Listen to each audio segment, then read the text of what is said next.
Hi, Meadow here from MeadowMary.com, and you are on day 2 of finding your fun, successful business idea.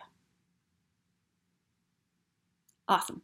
Okay, so today we're going to take all of the information that you got really clear on yesterday. We're going to take your strengths, we're going to take how people see you, we're going to take what it is you want, how you want to show up in the world. Why can't I say that with a straight face? I just can't. Show up in the world. Just how you want to be.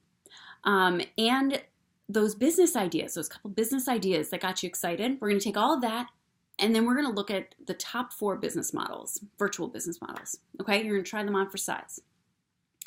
All right, so you can either print out the workbook or you can just hit reply on the email, send, or not reply, but send it to you, forward on the email, send it to you and just take notes in the section or something. I don't know. You can do whatever you want. You're a grown woman. Okay. First business model we're going to go over is direct sales, otherwise known as multi-level marketing, network marketing. Okay, so when we go through these business models, I'm going to say pros and cons, but really, depending on you, some of the pros might be cons. Some of the cons might be pros. Who knows? So most of the stuff is just things to consider. Okay? Okay, so with direct sales, a wide pro of this business model is the super fast startup, super low cost startup. Okay? Those are great. You can start this business and start making money on it almost immediately. Actually, yeah. It's like business in a box. You can start for sometimes no money and start making money immediately. So that's fantastic. There are built-in structures and systems in place that when you follow them, you pretty much you'll have success. The advertising and branding is already taken care of. So you don't even have to worry about that. And another pro is you're kind of just stepping into a community of people, your peers in this company who are just going to cheer you on, right? And you're all going to go on this personal development journey together. It's awesome.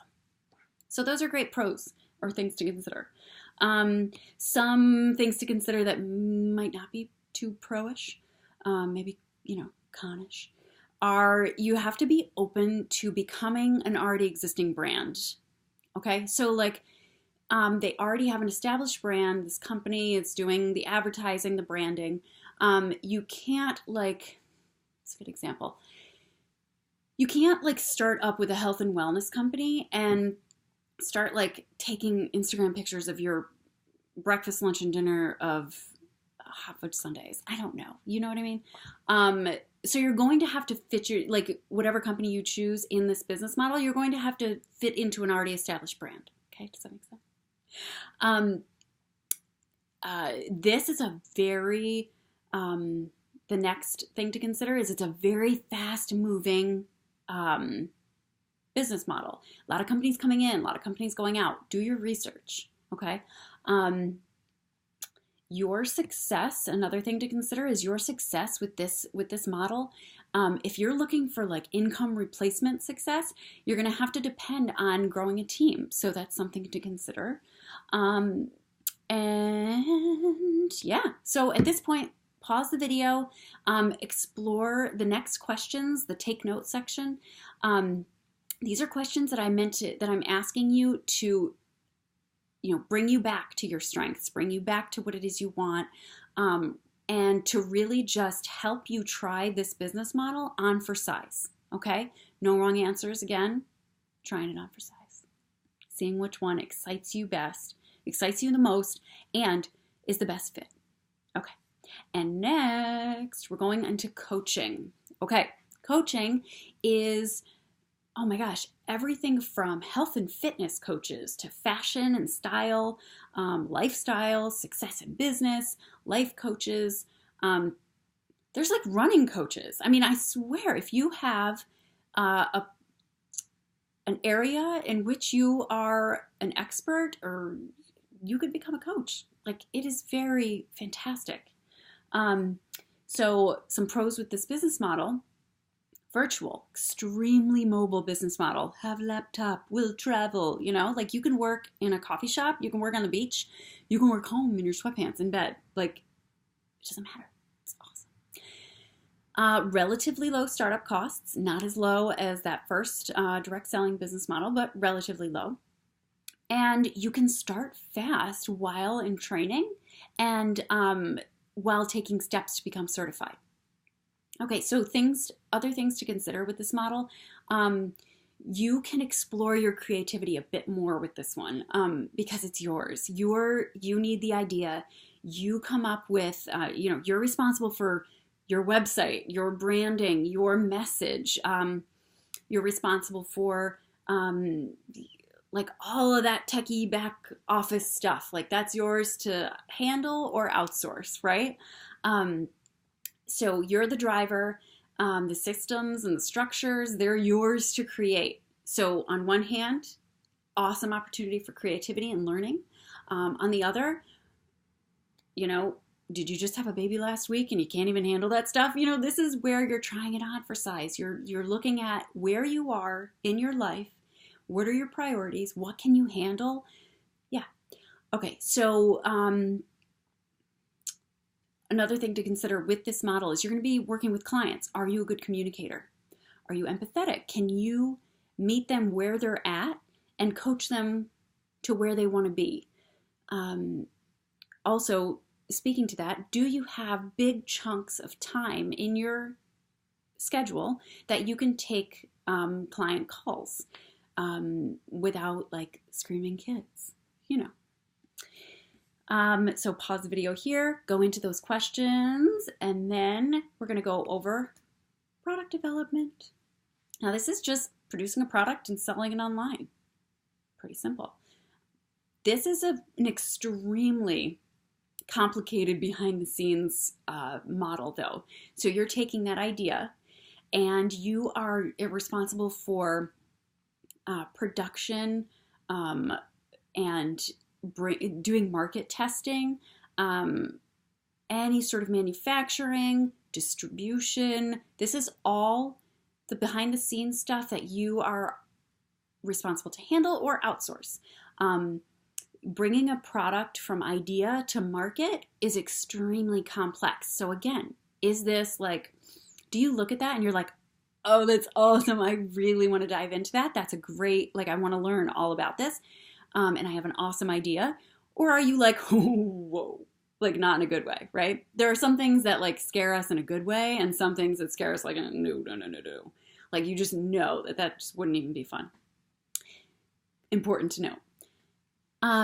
So yes, things to consider with this model: ton of behind the scenes, product testing before bringing it to market. I already mentioned that. Production costs. They can be finicky. Not only do they change, with set materials, like on a daily basis, they can change. Production can be inexpensive. Like, if you're, are you producing t-shirts and water bottles, or are you making this like really expensive, like microchip for, I don't even know. So those are things to consider. In addition, the market can be finicky with products. Something can test really well with market testing, and then you bring it to market and it's like, so it can be finicky. You have to be up for the challenge. So pause the video, go into the questions, and I will meet you back here and discuss creating a course. So this one, this business model is something that you are already doing. If this is something you're going to look at, you are already doing it in your personal life or in your business, in your professional life. People are coming to you as the resident expert with something, and you're already doing it. You're already the expert, okay? So, with creating a course, some things to consider: are you a natural teacher? Do you love helping your audience move through an idea from start to finish? Are you detail oriented? Do you enjoy the process of developing learning aids for various learning abilities, learning types, people visual, auditory, all that stuff? Are you already doing this in your profession? Do people come to you as the expert on something in particular? A pro with this, though, is that if you are already doing this, then the business simply becomes getting this knowledge out of your head, putting a personal spin on it, and getting it into module form. And that's great. The product is your knowledge. I love that. So the cons are, if you're really not doing this, then it's probably not the best fit for you. And another thing to consider is that depending on your area of expertise, there may be accreditations or certifications that you'll have to be aware of before jumping in. So that is, I'm going to stop talking. You're going to pause the video after I say this next part. Don't pause it yet. Don't do it. So there's some questions to reflect on creating an online course. And then there's some overall questions. So you're going to go into that. And then after you're done, I just want to let you know that tomorrow there's going to be an email. So watch out for that. And there's going to be another video where we're going to be going into my favorite stuff. This is my favorite content here. So I'm going to be discussing the 4 biggest mistakes that women make in business and in life that keep them from achieving success, and how, like, actionable steps on how you can avoid them and avoid making those mistakes. So I love this stuff. We're going to go over the biggest mistake tomorrow. And so watch out for that email. And if you feel inspired, if you've gone through these business models right now and one feels like a really good fit and you're excited about that, hit reply in the email. I would love to hear it. Again, this process, it took me years. So I'm so excited to hear how you're walking through it in these 6 days. So hit reply. I'd love to hear from you. And I'm so thankful to be connecting in this way, and I can't wait to see what this does for your business ideas. All right, I'll see you tomorrow, guys. Bye.